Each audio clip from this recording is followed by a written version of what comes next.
Hello, 7th class. Welcome back. Student, as you know, we have already covered our the chapter number 4, and the chapter name is acid, bases, and salts. What students, I already said to you in our videos, we have covered the chapter number 3, right? I'm just try to saying to this thing to you that we have covered that one chapter with the later on. Okay, because with this chapter we have covered our half yearly syllabus, right? And you know कि all the students are not equal, ठीक है, हर student equal नहीं है बेटा, right? So अब syllabus को मैंने उस तरीके से डिवाइड करने की कोशिश कर रहा हूँ कि ताकि हर कोई कवर कर सके, ठीक है, टाइमली, और हर किसी को जो सिलेबस है या किसी और चीज़ के बारे में अच्छे से वो ग्रास्प हो जाए, अच्छे से पता चल जाए, ठीक है. सो इसीलिए जो चैप्टर नंबर 15 है इसके बारे में ऑलरेडी आप अवेयर हो, डिफरेंट अदर सब्जेक्ट्स में लाइक एसएसटी में आप इसके बारे में भी पढ़ते हो, ठीक है. बहुत इजी चैप्टर है और बहुत कुछ हम नया इसमें सीखेंगे जो आप लोगों ने अर्लियर क्लासेस में नहीं कवर करा है, right? So let's start with it. Right, forest, ठीक है. ऊपर कुछ ये लाइंस दे रखी हैं, बहुत इंपॉर्टेंट लाइंस हैं और ये एज ए प्रोवर्ब भी हम इसको यूज़ कर लेते हैं कि like the green lungs of nature that purify the atmosphere, कि ये आपके क्या कहलाते हैं? लंग्स कहलाते हैं, फेफड़े कहलाते हैं अर्थ के, ठीक है. Because they purify the air, जैसे हमारे फेफड़ों के अंदर जो ऑक्सीजन है, ठीक है बेटा, वो एक्सचेंज होते हैं, हमारे कार्बन डाइऑक्साइड छोड़ते हैं और ऑक्सीजन लेते हैं, तो वैसे ही जो पेड़ होते हैं ये कार्बन डाइऑक्साइड लेते हैं और ऑक्सीजन देते हैं. Forest are our lifeline, it is through them the nature shines. Forest जो है बेटा वो बहुत ज़्यादा इंपॉर्टेंट है हमारे लिए, क्योंकि फॉरेस्ट से हमें बहुत कुछ मिलता है, राइट, जिसका हम लोग अपने डेली लाइफ में यार अपने जीने के लिए यूज़ करते हैं, ठीक है. सो हम लेटर ऑन इन चीज़ों के बारे में भी डिस्कस करेंगे, right. So let's start with the chapter. A forest is an area with highly density of trees. ये फॉरेस्ट उसको कहलाते हैं जहाँ पे बहुत सारे ट्रीज प्रेजेंट होते हैं. The trees which make up the main area of the forest create a special environment. This in turn affects the kinds of animals and plants that can exist in a forest. हमें पता है बेटा कि different तरह के animals और plants होते हैं, ठीक है, जिनका अपना अलग से रहन सहन होता है, अलग से उनकी ज़रूरतें होती हैं, जिन ज़रूरतों को पूरा करने के लिए वो अपने अकॉर्डिंग अलग अलग तरह के जंगलों में एग्जिस्ट करते हैं, ठीक है. कोई जंगल बहुत डेंस होते हैं, कोई इतने ज़्यादा डेंस नहीं होते हैं, राइट. कोई पहाड़ी पे रहता है, कोई प्लेन एरियाज़ पे रहता है, ठीक है. हम पढ़ेंगे नेक्स्ट जो जैसे जैसे हम लोग चैप्टर्स को कवर करते जाएंगे, ठीक है, कि जो अब इंडिविजुअल है, ये जो ऑर्गेनिज्म है, ठीक है, अपने ही अकॉर्डिंग, अपनी ज़रूरतों के अकॉर्डिंग अपने आप को अडेप्ट कर पाता है, ठीक है. So next period, human beings began life on the earth as a forest developer, ठीक है. अगर हम बात करें बेटा, आपने एसएसटी में भी कवर करा होगा कि जो ह्यूमन बींग है, ठीक है, वो शुरू से जब से उसका बारे में पता चला है तो वो कहाँ का रहने वाला निवासी था. डिवेलर का मतलब होता है बेटा निवासी, ठीक है. यहाँ पे मैं अंडरलाइन कर रहा हूँ डिवेलर को, कि डिवेलर का मतलब होता है निवासी, कि कोई जहाँ पे जो रह रहा है. जैसे in early stages they were food gatherers and depend on the forest for all there needs, food, clothing and shelter. They gradually become food growers, clearing small patches in forest to grow their food. However, they continue to depend upon forest for their requirement of their daily life. Even today, people depend on the forest for paper, timber, wood, fuel, medicine and fodder. But पहले से जो मैं आपको already बता चुका हूँ कि वो स्थायी निवासी है, कहाँ का रहने वाला था? जंगलों में, क्योंकि वो जंगलों में फूड वगैरह इकट्ठा करता था, ठीक है, अपनी ज़रूरतों के लिए, ठीक है. और जो भी उसे जैसे फील होता था, जैसे कपड़ा, रोटी और रहने के लिए जगह, ठीक है. ये इस पैराग्राफ की, ह्यूमन बींग्स वाले पैराग्राफ की मैंने सेकंड लाइन ट्रांसलेट करी है तुम्हें. अब मैं नेक्स्ट उससे थर्ड लाइन पे जा रहा हूँ. दे ग्रेजुअली बिकम फूड ग्रोअर्स, ठीक है. पहले वो आजकल वो क्या करा जा रहा है कि धीरे धीरे धीरे जब उसे पता चलता गया, ठीक है, अवेयरनेस आती गई, तो आज बेटा वो जंगलों का यूज़ कर रहा है, उनको काट के वहाँ पे छोटी छोटी जगहों को, जंगलों को काट के अपना अनाज उगा रहा है, ठीक है. उसके बाद रहने के लिए अपने जगह बना रहा है, और इसके अलावा और भी उसके जो डेली लाइफ के नीडेड है उसके ऊपर वो डिपेंड रह रहा है. और आज के टाइम में भी जो पीपल है बहुत ज़्यादा डिपेंड है कहाँ पे? जंगलों के ऊपर. किसके लिए? मान लो किसी ने पेपर इंडस्ट्री लगा रखी है, ठीक है, किस फर्नीचर के लिए, लकड़ी के लिए, ईंधन के लिए, या मेडिसिन और फॉडर्स के लिए, क्योंकि जंगलों के अंदर बहुत सारे ऐसे प्लांट्स होते हैं जो मेडिसिनली इंपॉर्टेंट होते हैं, वहाँ से कई सारी मेडिसिन बनाई जाती हैं, है ना. Okay, Next, over the years, the area under forest cover has decreased steadily. This is because forests have been cleared for agriculture, industry, housing and many other.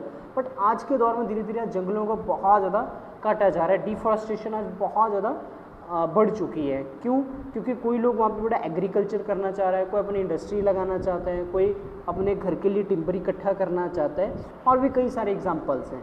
Right, next page पे चल रहे हैं हम. नेक्स्ट पे developmental activities. These include the construction of roads, railways, hydroelectric plants, among others. अब government भी कई तरीके से इसको काटने पे लगी हुई है, जोर दे रही है. किस लिए? जैसे अब रोड, कहीं जगहों पे रोड बनाने के लिए, रेलवे ट्रैक बनाने के लिए, या बिजली बनाने के लिए, हाइड्रो प्रोजेक्ट्स बनाने के लिए. तो ये सारी चीज़ों की वजह से जंगलों का बहुत ज़्यादा कटाव हो रहा है.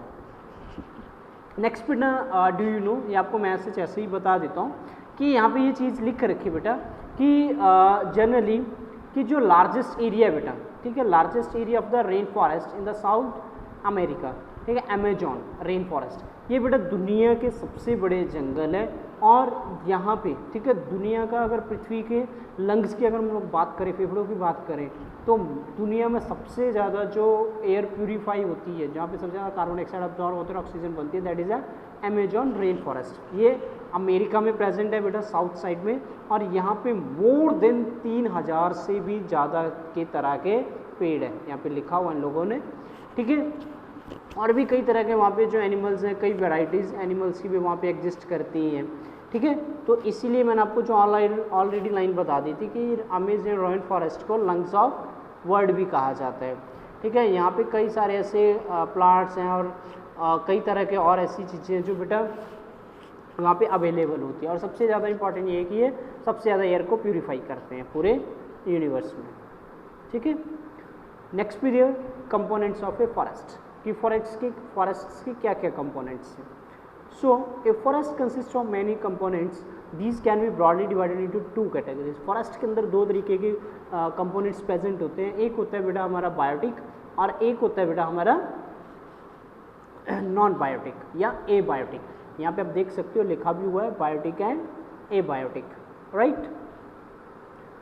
सो अब बायोटिक बेटा मतलब लिविंग बींग्स, ठीक है, जो लोग सांस लेते हैं. और नॉन लिविंग या ए बायोटिक नॉन लिविंग कहलाते हैं. या नॉन बायोटिक या ए बायोटिक दोनों टर्म सेम है.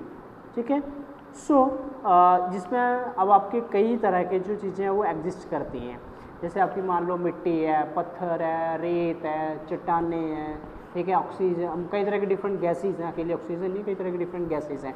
ये सारे के सारे एबायोटिक कंपोनेंट्स हैं. और बायोटिक की अगर मैं बात करूँ तो वहाँ पे कई तरह के जो ट्रीज़ हैं, एनिमल्स हैं, इंसेक्ट्स हैं, वॉर्म्स हैं, ठीक है, एल्गी है, फंजाई है, मैमल्स हैं, बर्ड्स हैं, ये सारे एग्जिस्ट कर रहे हैं जंगलों के अंदर. तो ये सारे के सारे लिविंग हैं, सांस लेते हैं ये. तो ये बायोटिक और दूसरा एबायोटिक, ये 2 मेन कंपोनेंट्स हैं हमारे फॉरेस्ट के. Next with your life in a forest. You already know that living organisms can be classified as autotrophs, heterotrophs and autotrophs. 7th standard में आप लोग 6th स्टैंडर्ड में आप लोग ये चीज़ पढ़ चुके हो कि कई तरह के लिविंग ऑर्गेनिजम्स होते हैं. कुछ ऑटोट्रॉप्स होते हैं, कुछ हेटेरोट्रॉप्स होते हैं और कुछ सेप्रोट्रॉप्स होते हैं. ऑटो मतलब जो अपना खाना खुद बनाते हैं, हेटेरो मतलब जो दूसरों पे डिपेंड रहते हैं, और सेप्रो मतलब जो डेड एंड डिकेइंग पे डिपेंड रहते हैं. All animals whether herbivores, carnivores, omnivores ultimately depend on plants for food. अब क्या कह रहा है कि चाहे कोई भी लिविंग ऑर्गेनिज्म है, चाहे वो हर्बीवोर्स है, कार्निवोर्स है या ओमनिवोर्स है, वो अल्टीमेटली, ठीक है, डायरेक्टली या इनडायरेक्टली डिपेंड है प्लांट्स के ऊपर. कैसे? अपने फूड के लिए. किस तरीके से? कि the herbivores consume plants and are in turn eaten by the carnivores. हमें पता है कि जो हर्बीवोर्स हैं वो किसको खाते हैं? पेड़ पौधों को खाते हैं. तो जब अगर आपके, अब वो जो एनर्जी हर्बीवोर्स में बनती है वो कार्निवोर्स को मिलती है जब वो हर्बीवोर्स को खाते हैं. तो अगर प्लांट्स नहीं होंगे तो क्या हर्बीवोर्स होंगे? नहीं. और जब हर्बीवोर्स नहीं होंगे तो क्या कार्निवोर्स एग्जिस्ट करेंगे? नो.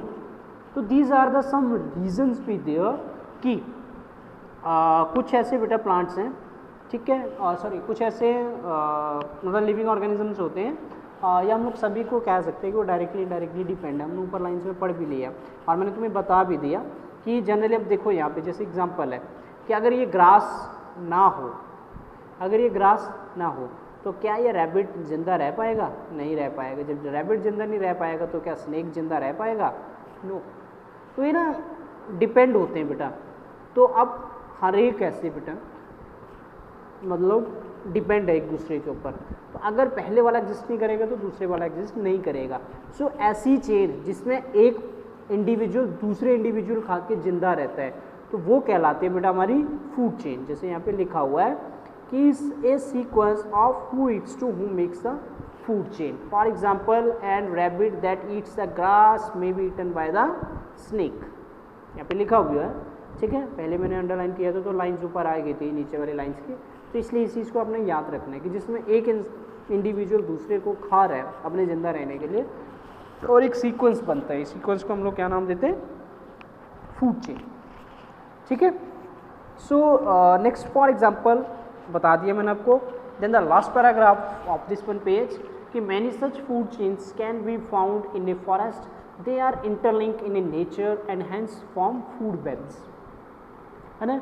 अब ज़रूरी नहीं कि जो स्नेक है वो अकेला रैबिट को खाएगा, ठीक है। अब जो रैबिट है अकेला कोई एक ही फसल को तो खाता नहीं है, वो डिफरेंट तरह की फसल्स को खाता है ना। तो अगर वो डिफरेंट तरह के अगर एक खत्म है तो दूसरी के ऊपर डिपेंड हो जाएगा वो।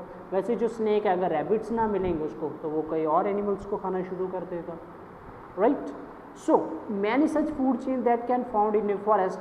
अब एक फॉरेस्ट के अंदर तो बेटा कई तरह के डिफरेंट एनिमल्स और प्लांट्स एग्जिस्ट करते हैं। तो ये एक दूसरे के ऊपर जो यहाँ पे जो रहने वाले प्लांट्स और एनिमल्स एक दूसरे के ऊपर इनडायरेक्टली डिपेंड होते हैं, ठीक है। तो इसीलिए इंटरलिंक करते हैं, राइट। ये क्या करते हैं? एक दूसरे के साथ इंटरलिंक करते हैं। तो जब बेटा ये इंटरलिंक कर रहे हैं तो अब यहाँ पे एक चीज़ बन रही है और यहाँ पे एक चीज़ भी लिखी हुई कि many such food chains can be found in forest. अब जंगलों के अंदर तो बेटा कई हजारों तरह के एनिमल और प्लांट्स हैं और वो एक दूसरे के ऊपर डिपेंड है अपने जीने के लिए। सो अब बट लेकिन वो इस तरीके से एक दूसरे के साथ इंटरलिंक भी होते हैं। इस चीज़ को हम नाम देते हैं फूड वेब का।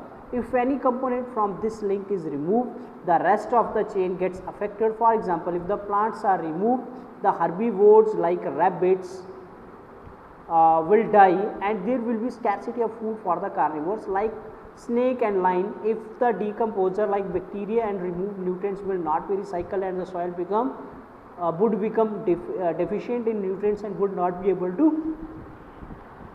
support plant life. अब जनरली बेटा अगर जितने भी ये सारी की सारे प्रेजेंट हैं अगर ये ख़त्म हो गए एक आधा भी इनमें से तो जो बाकी है उनके ऊपर बहुत ज़्यादा इफेक्ट पड़ेगा। कैसे?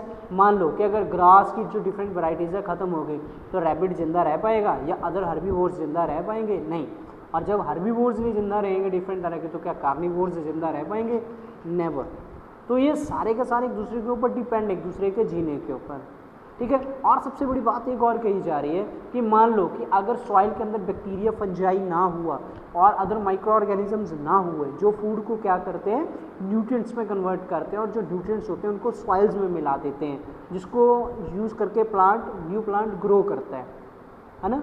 न्यू प्लांट ग्रो करता है। जब वो बैक्टीरिया फंजाई नहीं होंगे तो डिकम्पोजिशन नहीं होगा और जब डिकम्पोजिशन नहीं होगी तो क्या हुआ? न्यूट्रिएंट्स रिसाइकल हो पाएंगे? नहीं। जब न्यूट्रिएंट रिसाइकल नहीं हो पाएंगे तो जो हमारे प्लांट्स हैं उनकी भी डेथ हो जाएगी। तो यहाँ पे बेटा आप एक इस फ्लो चार्ट आप इस चेन को देख सकते हो। यहाँ पे ये एक वेब सा बना हुआ है जहाँ पे कि जिसमें हर एक कोई एक दूसरे के ऊपर डिपेंड है। जैसे मैं लार्ज कर रहा हूँ थोड़ा सा पिक्चर को आपको ईजिली विजिबल हो जाए। जैसे देखो अब सारे का सारे हमारे एक दूसरे के ऊपर डिपेंड है। अब आप एक चीज़ देख सकते हो जो हॉक है वो स्क्वेयर के ऊपर भी डिपेंड है, शू के ऊपर भी डिपेंड है, स्नेक के ऊपर भी डिपेंड है। लाइन जो है वो स्नेक को भी खा रहा है, रैबिट को भी खा रहा है, ठीक है, डियर को भी खा रहा है।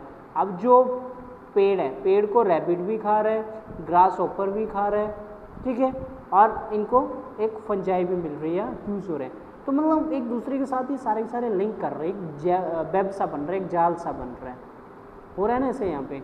तो this is the food web, ये आपका एक फूड वेब है, ठीक है। पिछले पेज के ऊपर जो आपने पढ़ी that is the food chain थी। सो द लास्ट वीडियो कि a forest is able to function as an independent unit, this is because there is no direct addition of fertiliser and seeds और food and water. Of course बेटा forest के अंदर हम लोग ना पानी देने जाते हैं, ना खाद डालने जाते हैं, ना किसी भी तरीके का कोई सीड लगाने जाते हैं। तो अपने आप सारा कुछ वहाँ पे हो रहा है, सेल्फ डिपेंडेंट है वो सारे के सारे। However, this is possible within a forest material move in a continuous nutrient cycle along a food chain and through a food web that goes from plants to plant eaters, herbivores, then to food web is better description for the forest than food chain. Next बेटा यहाँ पे ये चीज़ कही जा रही है कि जो फॉरेस्ट है वहाँ पे न्यूट्रिएंट साइकिल चलता है। न्यूट्रिएंट साइकिल किस तरीके से चलता है कि जैसे मान लो कि सॉइल के अंदर न्यूट्रिएंट्स प्रेजेंट हैं, उन न्यूट्रिएंट्स को कौन एब्जॉर्ब करता है? प्लांट। फिर उस प्लांट को बेटा या तो उसकी डेथ हो जाती है जब उसे कोई खाता नहीं है, राइट, या जब उसे कोई खा लेता है तो उसके अंदर जितनी भी एनर्जी होती है वो सारी की सारी उस एनिमल के अंदर चली जाती है। फिर वो जो एनिमल है जब वो डेड हो जाता है तो उसको बैक्टीरियाज वगैरह या फंजाई वगैरह डिकम्पोज करते हैं। ये मैं बात कर रहा हूँ फॉरेस्ट के, तो वहाँ पे उसको डिकम्पोज करते हैं और डिकम्पोज करने के बाद क्या होता है कि उसमें से डिफरेंट तरह के जो न्यूट्रिएंट्स होते हैं वो रिलीज होते हैं, जिनको वो जो माइक्रो ऑर्गेनिजम्स होते हैं, फंजाई, बैक्टीरिया, ठीक है, वो उसको कन्वर्ट कर देते हैं आइंस के अंदर, और वो आइंस किस में चली जाती है? सॉइल के अंदर। फिर दोबारा नया प्लांट उसको यूज़ करता है, फिर से या तो उसकी डेथ हो जाती है या तो उसे कोई खा लेता है, फिर उसके ऊपर फंगस, बैक्टीरिया वर्क करता है, फिर से वहाँ से वो जो न्यूट्रिएंट्स हैं उनको वो मिट्टी में मिक्सअप कर देते हैं। तो इस तरीके से कंटिन्यूटी में साइकिल चल रही है, ठीक है, फ्रॉम प्लांट से लेके अप टू प्लांट्स तक, राइट। अब मैं इस पैराग्राफ की ये जो मैं टिक कर रहा हूँ पैराग्राफ, इसकी मैं लाइन नंबर यहाँ से पढ़ रहा हूँ, द टर्म से, अब right. The term food web is better description for a forest than a food chain, कि जो फूड वेब है वो एक बेटर टर्म है फूड चेन की बजाय, है ना, क्योंकि एक आधे के ऊपर डिपेंड तो नहीं, डिफरेंट तरह के ऊपर डिपेंड होते हैं। This is because a single plant और animal may have link to many others. ये आपको मैं ऑलरेडी बता चुका कि एक प्लांट या एनिमल्स के कई सारे इंटरलिंक्स होते हैं दूसरे के साथ। For example those animals that eat both plants and other animals have link with many plants and variety of other wheat eating animals. अब वो ये कह रहा है कि जो ऑमनीवोर्स हैं उनके ज़्यादा और ज़्यादा लिंक बढ़ जाते हैं, हर मतलब प्लांट्स के साथ भी और एनिमल्स के साथ भी। Decomposers such as bacteria, fungi and some other worms are specially important members of the food chain at food की जो माइक्रो ऑर्गेनिजम्स हैं या डिकम्पोजर्स हैं लाइक बैक्टीरिया एंड फंजाई, ठीक है, बहुत ज़्यादा वो इंपॉर्टेंट होते हैं हमारे लिए, ठीक है। Their role is to break down the rough woody fiber of trees, thus enabling the nutrient cycle to begin all over again। अब हम ऑलरेडी बता रहा हूँ बेटा आपको मैं कि जनरली ये सारे के सारे बेटा इंपॉर्टेंट होते हैं, है ना, सारे के सारे बेटा ये इंपॉर्टेंट रहते हैं। और जब ऐसे बेटा ये इंपॉर्टेंट रह रहे हैं तो ये क्या करते हैं जनरली कि जनरली जितने भी हमारे प्लांट्स और एनिमल्स जब उनकी डेथ हो जाती है तो ये जो डिकम्पोजर्स है लाइक बैक्टीरिया, फंजाई और कई तरह के अदर वर्म्स, तो ये सारे के सारे क्या होते हैं, ये कन्वर्ट करते हैं इनको मिनरल्स और आइंस के अंदर, right, enabling the nutrient cycle begin over all. और इस तरीके से न्यूट्रिएंट साइकिल्स को भी चलाने में ये हेल्पफुल होते हैं, ठीक है। After that do you know, ये इंपॉर्टेंट है बेटा कि क्या कह रहा है कि mangroves are the short dense trees that tolerate and adopt themselves well to both saline and fresh water and grow in coastal area. Coastal areas होते हैं बेटा समुद्री किनारे, राइट। तो ये मैन ग्रुप बेटा ये प्लांट्स की बात करी जा रही है, ये कुछ ऐसे ट्रीज़ होते हैं तो ये ना मतलब फ्रेश वाटर और जो ओशियन वाटर होता है दोनों में ग्रो कर जाते हैं, ठीक है। और जनरली इनकी जो रूट्स होती हैं ये बाहर की तरफ को होती हैं, ठीक है। नेक्स्ट क्लासेस जो हायर स्टैंडर्ड में आप जैसे बढ़ते जाओगे तो आपको इनके बारे में और एक्सप्लेन में बताया जाएगा। और man group plants maximum India की अगर मैं बात करूं तो ये प्रेजेंट है बेटा गंगेटिक सुंदरबंस इन वेस्ट बंगाल, वेस्ट बंगाल के अंदर, ठीक है, ये प्रेजेंट होते हैं, ये जंगलों में प्रेजेंट है, सुंदरबन जंगल है वहाँ पे ये प्रेजेंट है, राइट। तो वहाँ पे ये सबसे ज़्यादा प्रेजेंट है, ओके बेटा। सो इस वीडियो में हम लोग यहीं तक कर रहे हैं एंड आई होप कि तुम लोगों को ये चीज़ समझ आई होगी जो भी मैंने तुम्हारे साथ डिस्कशन करी है आज, ठीक है। इजी चैप्टर है, ठीक है, लर्न करने वाला कुछ ज़्यादा इसमें है नहीं, ठीक है। समझने और जो भी इंपॉर्टेंट चीज़ है जो आपने नई यहाँ से सीखी है उसको लर्न ज़रूर करना है, और जो मैं चीज़ अंडरलाइन करने को बोलता हूँ प्लीज़ फॉलो किया करो उस चीज़ को, ठीक है। So okay, so thank you for today.